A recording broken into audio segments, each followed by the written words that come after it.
장애계 단체가 국민기초생활보장법 일부 개정 법률안에 대해 반대하고 장애인연금 공약 이행을 촉구하는 결의대회를 가졌습니다. 이들은 개정안이 정부가 민중들을 기만하고 있는 행위라고 강조했습니다.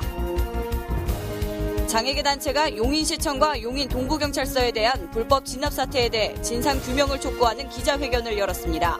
장애계 단체는 이번 사건이 장애인 인권 유린의 종합세트라며 인권위에 진정서를 제출했습니다. 척수장애인의 소변 처리를 도와주는 넬라톤. 그런데 넬라톤을 전문 의료인이 하지 않을 경우 불법이라고 합니다. 이번 주 복지신문고에서는 척수장애인의 넬라톤 문제에 대해 짚어봤습니다. 시청자 여러분 안녕하십니까? 복지TV 뉴스입니다. 국민기초생활보장법 개정안에 대한 장애계 논란이 더욱 거세지고 있습니다. 장애계 단체들이 결의대회를 갖고 정부의 기초생활보장법 개학 철회를 거듭 촉구하고 나섰습니다. 첫 소식 김지환 기자의 보도입니다. 국가는 기초수급에서 탈피해서 이 세상에서 우리가 보다 더 떳떳하고 당당할 수 있는 그런 법을 만들어서 우리가 인간답게 살 수 있는 그런 세상을 만들기 위해 노력해야 된다고 생각합니다.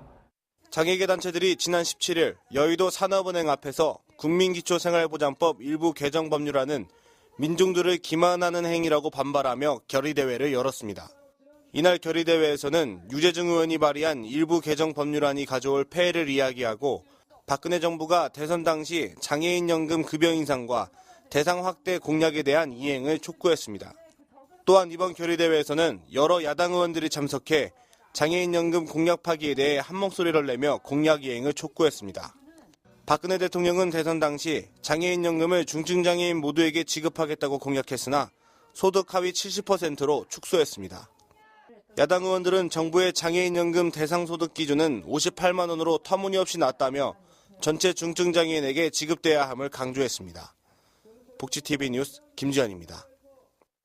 경기도 용인시의 지역 장애계 단체 회원들이 용인시청을 항의 방문하는 과정에서 용인시청과 관할경찰서가 과도한 시위 진압을 해 무리를 빚고 있습니다. 경찰은 시위 진압 과정에서 전동 휠체어의 배터리를 분리하려 했고 용인시는 장애인 콜택시를 경찰서 호송 차량으로 대절하기까지 했습니다. 보도에 박정인 기자입니다. 휠체어를 탄 장애인을 몸만 드러내서 연행하는 경찰. 대중교통수단인 장애인 콜택시를 경찰 호송차처럼 사용할 수 있도록 대절해준 용인시청. 두 사건 모두 지난 11월과 12월 경기도 용인시청 앞에서 벌어진 일입니다. 이에 장애계 단체는 용인시청과 용인동부경찰서에 대한 불법 진압 사태에 대해서 진상을 규명하는 기자회견을 국가인권위원회 앞에서 열었습니다. 장애계 단체는 이번 사건이 장애인 인권 유린의 종합 세트라고 밝히며 인권위에 적극적인 조사와 공고를 요구했습니다. 특히 이번 사건과 관련해 장애계 단체는 경기도 용인시청과 용인동부경찰서가 용역을 동원하고 진압 과정부터 연행 그리고 수사 과정까지 그 어떤 곳에서도 장애인의 인권은 전혀 살펴볼 수 없었다고 주장했습니다. 한편 이번 사건은 경기도 용인시 장애계 단체가 경기도 용인시의 장애인 관련 예산 삭감에 항의하며 용인시청에 진입을 시도하다 발생한 일입니다. 복지TV 뉴스 박정인입니다. 이용자와 활동보조인의 관계에서 발생하는 여러 갈등들. 지금껏 이러한 논의는 활발하게 진행되지 못했는데요. 이러한 관계 문제를 비롯해 활동보조의 범위가 어디까지인지 등을 짚어보는 토론회가 열렸습니다. 그 현장에 김지환 기자가 다녀왔습니다. 활동보조의 구체적인 문제 제시와 그에 따른 해결책을 모색하기 위한 자리가 마련됐습니다. 지난 16일 이룸센터 지하 1층에서 열린 토론회에서는 활동보조 현장의 직접적인 문제점을 다양한 관점으로 분석하고 활동보조인과 이용자 간의 갈등, 활동보조에 대한 인식, 여성 활동보조인의 성에 대한 문제 등이 다뤄졌습니다. 노들장애인 자립생활센터 조윤수 코디네이터는 활동보조인과 이용자 간의 갈등을 해소하기 위해서는 거리두기가 필요하다고 역설했습니다. 특히나 장애인 이용자가 활동보조인에게 많은 부분을 의존하고 자기 동일시하는 경우에 그 관계가 낳는 결과는 좋은 경우보다 좋지 않은 경우를 더 많이 보게 됐던 것 같습니다. 그런 관계가 끝났을 경우에 장애인 이용자가 느끼는 일종의 정서적 허무감 이런 것들도 굉장히 심하고요. 그래서 저는 적절한 긴장감과 거리두기라는 것이 반드시 필요하고 거리두기라는 것은 서로를 존중하고 서로의 고유함을 침해하지 않는다는 점에서 어떤 의미에서 보자면 관계에 대한 책임감을 갖는다라는 말과 동일한 의미라고 생각을 합니다. 또한 장애여성공감 이진희 사무국장은 모든 인간들은 보조를 받으면서 살아왔고 자연스럽게 상호우존성을 가지고 있다며 이러한 관점을 활동보조의 노동에도 개입시켜 인식의 변화가 일어나야 한다고 전했습니다. 보치TV 뉴스 김주환입니다. 지난달 서울중구청이 서울역 인도 육교를 안전상의 이유로 폐쇄한다고 결정하면서 이곳에 의지해 살아가던 노숙인들이 강력 반발하고 있습니다. 이들은 구청이 아무런 후속 조치 없이 강제 퇴거 조치를 내렸다며 반대 목소리를 높였습니다. 배상훈 기자가 취재했습니다. 지난달 중구청의 서울역 인도 육교 폐쇄 결정과 관련해 홈리스 행동 등 44개 단체는 지난 16일 서울 중구청 앞에서 결의대회를 열고 거리로 밀려난 노숙인들의 대책 마련을 촉구했습니다. 노숙인들은 서울역 인도 육교에 의지해 삶을 지켜온 상태였지만 중구청은 안전상의 이유로 육교 폐쇄와 철거를 결정했습니다. 이에 홈리스 행동은 후속 대책 없는 노숙인 퇴거 조치에 대해 지자체의 책임 있는 태도를 요구했습니다.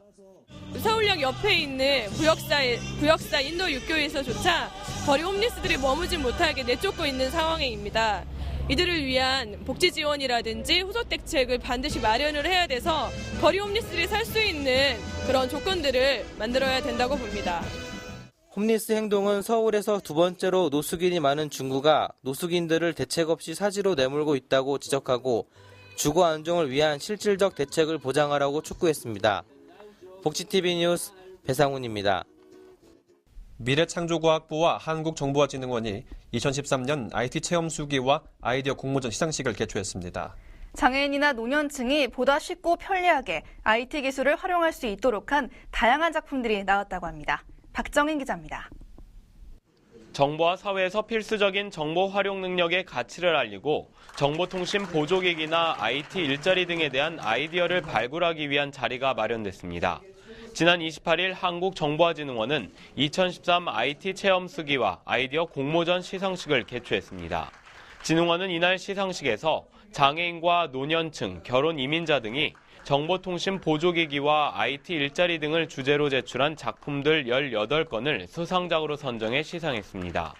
특히 이날 정보활용 체험수기 부분에서 대상을 수상한 73살 김재건 씨는 정보화 강사로 활동하면서 지역 취약계층에게 다양한 정보 활용 기술을 전달함으로써 지역사회에서 귀감이 돼 화제가 되기도 했습니다. 예, 저는 컴퓨터를 배운 지가 상당히 오래되고 한 13년 정도 됐는데 제가 경로당 강의도 무료 봉사를 많이 했습니다. 그리고 제가 장애인이기 때문에 장애인 단체도 봉사를 많이 했고 앞으로 그런 사람들도 나이 드는 사람들도 좀 무료로 저희들 같은 사람들이 강의를 할 수 있는 여건을 좀 만들어줬으면. 금번 공모전 시상식을 통해 국민 모두가 정보화 사회 속에서 소외받지 않고 다양한 정보화 혜택을 누릴 수 있기를 기대해봅니다. 복지TV 뉴스 박정인입니다.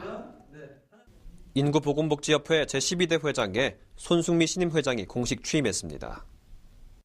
손승미 신임 회장은 서울대 식품영양학과를 졸업하고 미국 노스캐롤라이나 대학원에서 박사과정을 거쳤으며 대한영양사협회장과 제18대 국회의원을 지냈습니다. 손 신임 회장은 취임사를 통해 정부의 저출산 고령사회 대응 정책에 발맞춰 다양한 홍보와 사업 개발에 주력하겠다는 뜻을 밝혔습니다. 내년 2월부터는 어린이집에서 특별 활동을 실시할 경우 반드시 부모의 동의를 받아야 합니다. 보건복지부는 이 같은 내용의 영유아보육법 개정안을 지난 16일 입법 예고했습니다. 개정안은 어린이집이 특별 활동을 실시하기 위해서는 영유아의 보호자로부터 보건복지부령으로 규정한 양식에 맞춘 동의서를 반드시 받도록 하고 특별 활동에 참여하지 않더라도 대체 프로그램이 제공된다는 사실을 보호자에게 알리도록 의무화했습니다. 아울러 특별 활동은 정오부터 오후 6시 사이에 실시하도록 하고 대상은 생후 24개월 이상의 영유아로 더 구체화했습니다.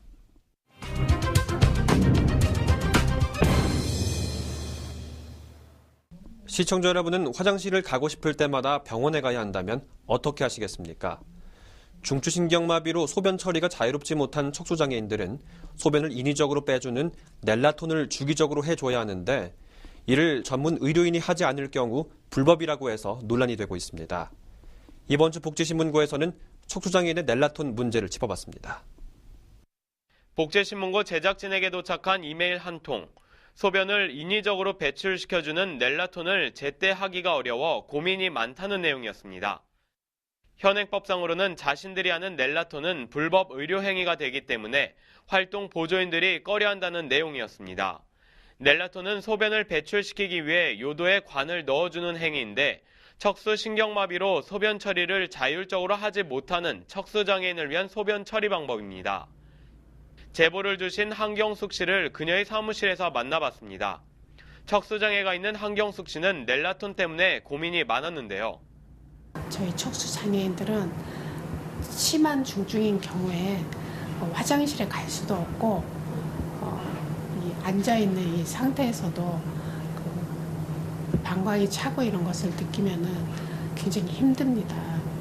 그러면 그 넬라톤을 해줘야 되는데 넬라톤을 아무 곳에서나 할 수 없는 상황이다 보니 사무실에서 같이 일하는 다른 직원들처럼 물을 마음대로 마시는 것조차 쉽지 않았습니다. 집에서 나오는 순간부터 모든 행동을 소변의 양을 생각해가면서 해야 하는데요. 집 밖을 나오는 그 순간부터 어렵죠. 우선은 이게 척수 장애인들은 화장실을 갈 수가 없기 때문에 그 소변 문제가 항상 문제가 되고, 그리고 물을 마시고 싶어도 마실 수 없고, 항상 소변 나중에 뺄 그것을 생각하면서 물도 계획해서 마셔야 됩니다. 비장애인들은 소변을 보기 위해 화장실을 몇 번 가는지조차 헤아리지 않을 정도로 소변을 보는 것은 지극히 평범한 일입니다. 하지만 척수장애인들은 활동보조인의 도움 없이는 소변 배출도 마음대로 할 수 없는데요. 문제는 활동보조인들이 척수장애인에게 넬라톤을 하지 않으려 한다는 것입니다. 저희는 마음대로 다닐 수 없어요. 다닐 수 없고 찰 때마다인데 하루에 7, 8번? 그 애로사항이 많습니다. 넬라톤 하기 위해서 그 방문 간호사를 부르고 병원에 가는 일은 그건 비장애인들에게도 그런가요? 그건 아니지 않습니까? 활동보조 선생님께서 해주시는 그 자체가 의료행위이기 때문에 불법이라고 해서 어려운 점이 많습니다. 넬라톤을 제때 하지 않을 경우에는 어떤 문제가 있을지 근처 비뇨기과를 찾아가 봤습니다. 만약에 이것을 제때 시행하지 않았을 경우에 방광이 이제 늘어나게 되는데요. 방광이 늘어나는 데 따라서 신경들의 그 자극을 받게 됩니다. 특히 혈압이 상승한다든가 또는 심할 경우 그 실신하는 상황까지 갈 수가 있고요. 만성적으로 계속해서 이루어지면 방광 내 압력이 점점 증가하게 되고 그에 따라서 방광 자체의 변성이 옵니다. 계속 방치될 경우에 신장 기능 자체가 떨어져서 심부전 환자가 되게 되죠. 심부전이 되면 이제 혈액투석이라든가 또는 심할 경우는 그로 인한 여러 가지 합병증을 겪게 되는 상당히 위험한 상태가 올 수 있습니다. 카텐터라 불리는 가느다란 호스와 세균 감염을 막기 위한 소독약과 핀셋, 위생장갑, 윤활 젤리가 넬라톤을 할 때 필요한 도구들입니다. 호스를 요도에 삽입하기만 하면 되기 때문에 세균 감염을 막기 위해 주의만 한다면 간단한 교육으로도 누구나 할 수 있다고 합니다. 간단한 도구로 간단한 처치를 제때 하지 못함으로써 척수장애인들이 겪게 되는 불편은 상당합니다. 그럼 만성적인 상태로 유지가 되면은 일단은 환자의 삶의 질이 제일 먼저 떨어지게 될 것이고요. 그 다음에 그로 인한 의학적인 후유증으로 인해서 그 합병증들에 의한 치료가 상당히 어렵게 됩니다. 척수장애인에게 넬라톤은 삶의 질을 유지하는 데 있어서 꼭 필요한 행위입니다. 그런데 정작 척수장애인들에게 가장 가까이 있는 활동보조인들은 불법 행위라면서 꺼리는 상황. 이 때문에 피해를 보는 사람들은 척수장애인 당사자뿐입니다. 다음 이 시간에는 넬라톤이 왜 불법인지, 척수장애인들이 넬라톤을 쉽게 할 수 있는 방법은 없는지에 대해서 알아보겠습니다.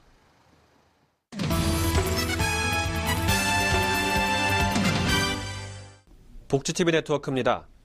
제주 사회복지 발전을 위한 조례, 한 해 동안 어떤 성과를 가져왔을까요? 제주는 내년 역시 도민들의 복지 향상을 위해서 보다 강화된 조례를 실시한다는 방침입니다. 제주에서 권대중 기자가 취재했습니다. 올 한 해 제주도에서는 사회복지 발전을 위한 조례 제정과 복지 향상을 위해 개선된 점이 성과로 나타났습니다. 먼저 사회복지시설 종사자 보수 개선과 도서지역 복지 서비스 제공, 아동급식비 개선과 자립지원, 어르신을 위한 경로당 운영 지원 확대, 여성폭력 관련 예방과 피해자 보호 활동을 적극 추진하고 있다는 점입니다. 우리 의원님들하고 전문가들 심포지엄에서 나온 결과를 보면은 우리 앞으로 우리 제주도와 의회가 이런 그 장애인들 보금자리를 별도로 마련해서 앞으로 재차 이런 사건이 발생하지 않도록 노력하고 있습니다. 특히 올해 8가지 조례들이 제정됐고 그중 자살 예방과 생명 존중 문화 조성을 위한 조례와 저소득 고위험 보호관찰 대상자 등에 대한 사회복지 서비스 제공 조례는 제주도민의 안전을 보장하고 복지 증진을 도모하는 데 큰 도움을 줄 것으로 보입니다. 이외에도 아동 자립 지원과 노인복지관 설치와 운영 조례안, 경력 단절 여성의 경제활동 촉진, 사회적 취약계층을 위한 인문학 서비스 지원 조례안 마련으로 자활 의지 확대와 삶의 가치 증진에 기여할 것으로 예상됩니다. 내년에는 사회적 취약계층에 대해 관심을 지속적으로 가질 예정이며 특히 아동과 청소년이 바르게 성장할 수 있는 사회적 기반을 마련하기 위해 더욱 노력할 계획입니다. 복지TV 제주방송 권대정입니다. 몸과 마음이 시린 겨울, 오렌지색 하면 어떤 이미지가 떠오르시나요? 전남에서 오렌지 빛깔로 제작된 손수건으로 특별한 나눔 캠페인이 진행되고 있다고 합니다. 박고은 아나운서입니다. 전라남도 지역 어르신에 대한 존경심을 표현하고 어르신의 인권을 보호하기 위한 오렌지색 손수건 나눔 캠페인. 전남 노인보호 전문기관이 마련한 이번 캠페인은 당신의 눈물을 닦아드리겠습니다란 주제로 열렸습니다. 오렌지색 손수건에는 노인 학대 신고, 상담 전화 로고가 새겨졌으며 손수건을 지역 어르신들에게 전달함으로써 노인 인권 침해 사례를 조기 발견하고 예방하는 데 의의가 있습니다. 손수건은 저희 중앙노인보호 전문기관에서 공모를 통해서 실버 스마일이라는 로고를 만들었습니다. 이에 바탕색이 오렌지색이었고요. 그 오렌지색은 좀 더 온화하고 가까이 갈 수 있는 그런 느낌이 있는 그런 색깔입니다. 따뜻하고 친근한 느낌을 주는 오렌지색 손수건. 이번 캠페인이 어르신들의 아픔과 슬픔을 닦아드리는 노인 보호망 역할을 할 수 있길 기대해봅니다. 복지TV 뉴스 박고은입니다. 경상북도가 중증장애인 생산품 판매에 발벗고 나섰습니다. 경북도는 지난 16일 중증장애인 생산품의 판매 촉진을 위해 포항시 남구에 장애인 생산품 포항 분점을 개소했습니다. 이날에는 장애계 인사들이 참석해 장애인 생산품에 대한 인식을 제고하고 판매 지원 강구 대책을 논의하는 시간이 마련됐습니다. 한편 경북도는 포항시외 17개 시군에 33곳의 장애인 직업재활시설에서 970여 명의 장애인 근로자가 사무용품과 화장지 등 다양한 종류의 제품을 생산해 판매하고 있습니다. 경북 상주시 다문화가족지원센터와 건강가정지원센터가 한 해를 돌아보는 사업보고회를 개최했습니다. 지난 13일 열린 이번 보고회는 성과보고와 함께 수료 및 감사패 수여 등의 시간이 진행됐으며 다문화 가족을 위한 알뜰 중고물품 판매장도 열렸습니다. 이와 함께 주최 측은 태풍 피해로 고통받고 있는 필리핀에 희망을 전하기 위해 사랑나눔 1일 밥집의 수익금 500만 원을 전달했습니다. 상주시 다문화가족지원센터 관계자는 내년에도 양질의 프로그램으로 다양한 가족 지원 서비스를 제공할 것이라고 말했습니다. 전라남도가 겨울철 난방비 부담에 어려움을 겪고 있는 저소득층을 위해 연탄을 지원했습니다. 전남도는 저소득층에 14억 원 상당의 연탄 교환용 쿠폰 8천여 장을 시군을 통해 지원했다고 밝혔습니다. 저소득층 연탄 보조 사업은 지난 10월 말까지 읍면동을 통해 1차 신청된 기초생활수급자, 차상위 계층, 소외 계층 7,950가구를 대상으로 가구당 16만 9천 원의 쿠폰을 지급했으며 도는 1차 조사 과정에서 누락된 것으로 확인된 527가구에 대해 연말까지 추가 지급할 계획입니다. 도 관계자는 이번 연탄 보조 사업이 저소득층 가정의 난방비 부담을 덜어줘 따뜻한 겨울나기에 보탬이 됐으면 좋겠다고 전했습니다. 복지공약 후퇴, 철도노조 파업같이 극단으로 치닫는 사회적 갈등들, 지난 대선 이후 1년간 국민이 마주한 모습들입니다. 국민의 안녕을 도모하고 국민의 목소리에 귀를 기울이는 것, 국가가 해야 할 최우선임을 잊지 말아야겠습니다. 이상으로 복지TV 뉴스를 모두 마치겠습니다. 시청해주셔서 고맙습니다.